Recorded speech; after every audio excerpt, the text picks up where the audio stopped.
নতুন ফ্ল্যাটে মাস্টার বেডরুমের 5 লাখ টাকার ফার্নিচার আমি বাঁচিয়ে ফেলছি পুরাতন ফার্নিচারকে রেনোভেশন করে। সেটাই দেখাবো আজকের ভিডিওতে। এই যে আলমারিটা দেখতে পাচ্ছেন, এটা পুরাতন একটা ফ্ল্যাটের রেনোভেশন কাজ চলছিল, ওনারা বিক্রি করে দিয়েছে। সেটাই আমি কিনে এটাকে পার্ট বাই পার্ট আলাদা করে আমি এটাকে আমার মাস্টার বেডরুমে ইউজ করব। অনেকেই মেসেজ দিচ্ছেন, কমেন্ট করছেন এটার বাকি পার্টগুলি দিয়ে আমি কি করেছি সেটা দেখানো। এই আলমারিটা আমার অনেক পুরাতন, গর্জন বোর্ড দিয়ে মিস্ত্রি দিয়ে বাসায় বানিয়েছিলাম। এটাও এখন আমি আমার মাস্টার বেডরুমে কাজে লাগাবো। এটা 3টা পার্ট, মাঝখানের একটা পার্ট, দুই পাশে 2টা পার্ট, এগুলি আলাদা আলাদা করা যায়। আপনাদের বোঝার সুবিধার্থে আমি বলে দিচ্ছি, আগের যে পুরাতন আলমারিটা কিনেছিলাম সেটার ড্রেসিং টেবিলের নিচের পার্টটা এই যে ডাইনিং বেসিংয়ের নিচের ক্যাবিনেট হিসেবে ইউজ করেছিলাম। আর বাকি পার্টটা তো দেখেছেন, টিভি ইউনিট হিসেবে এটাকে এভাবে ওয়ালে আমি সেট আপ করে নিয়েছিলাম। এই দুই পার্টের উপরের যে মিরর এবং দুই সাইড শেলফ হিসেবে বানানো হয়েছে, সেগুলি খুলে এভাবে আলাদা করে রেখেছি। এগুলি দিয়েও আমি অন্য কাজ করেছি, সেটা সামনের একটা ভিডিওতে আপনাদেরকে দেখাবো। এই জিনিসগুলোও কিন্তু আমি ভিন্ন ভিন্ন কাজে ইউজ করেছিলাম। চলুন আপনাদেরকে একটু এই মাস্টার বেডরুমটা দেখিয়ে দিই। এটা হচ্ছে 17 বাই 14 ফুটের একটা বেডরুম। এই বেডরুমের সাথে আছে অ্যাটাচড একটা বাথরুম এবং একটা বারান্দা, আর ওইদিকে খোলা একটা জানালা আছে। আমি এই জানালাটা বন্ধ করে দিব। বাম দিকে যে জানালাটা দেখেছেন, তো বন্ধ করে দিলেও আলো বাতাসের কোনো কমতি হবে না। এটা হচ্ছে ওয়াশরুম। তো আসলে এগুলির যে কাজ চলছিল ওই ভিডিওগুলো আমি ডিলিট করে দিয়েছিলাম। এখন আমি সংগ্রহ করে যতটুকু পেরেছি এই ভিডিওতে অ্যাড করে দিয়েছি। আলমারিগুলি এভাবে সেট আপ করে দেওয়া হয়েছে। সাদা আলমারিটার 2টা পার্ট এখানে লাগানো হয়েছে, আর ড্রেসিং টেবিলের উপরের অংশটা এটা আর কি, এটা লাগানো হয়েছে সাদা আলমারিটার উপরে।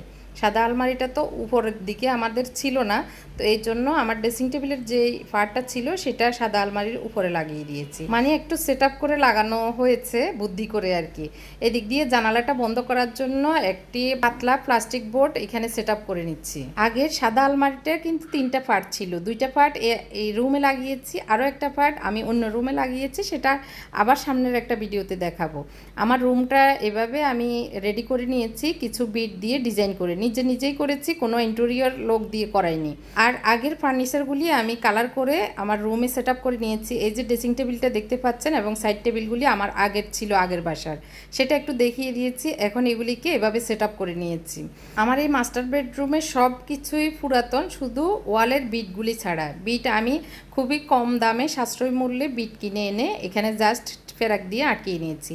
রুমের অংশটা দেখিয়ে দিচ্ছি, এই ওয়ালে কেমন ছিল আর এখন কেমন হয়েছে দেখতে পাচ্ছেন কেমন ছিল।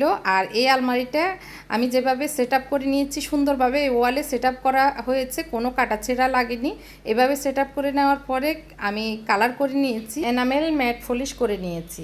এই যে অংশটা দেখতে পাচ্ছেন জানালার, এখানে শুধু আমি একটা বক্স বানিয়ে নিয়েছি, মানে সিটার আর কি, নিচে বক্স থাকবে, উপরে বসার জন্য সিটার হিসাবে বানিয়ে নিয়েছি। এই যে খাটটা দেখছেন, এটা কালার করে নেওয়ার পরে এখন যেমন লাগছে, আগেও সাদা কালার ছিল কিন্তু দীর্ঘদিন ইউজের পরে একটু ডিসকালার হয়ে গিয়েছিল, আর সাজানোর পরে এমন লাগছিল। কেমন লাগছে অবশ্যই কমেন্ট করে জানাবেন। সব কিছু দেখানোর সুবিধার্থে আজকের ভিডিওটি একটু লং হয়ে গেছে, ছোট্ট করে আমার মাস্টার বেডরুমটা ট্যুরও দিয়ে দিচ্ছি আপনাদের সাথে, যাতে করে আপনারা দেখলে বুঝতে পারেন নিজেরাও নিজেদের রুমটাকে এভাবে গুছাতে পারি, সাজাতে পারি। আমি কোনো ইন্টেরিয়র দিয়ে কাজ করাই নাই, আমার পুরাতন জিনিসগুলোকেই আমি জাস্ট রুমে সেট আপ করে নিয়েছি। অনেকেই প্রশ্ন করেন আমি কি কালার করেছি।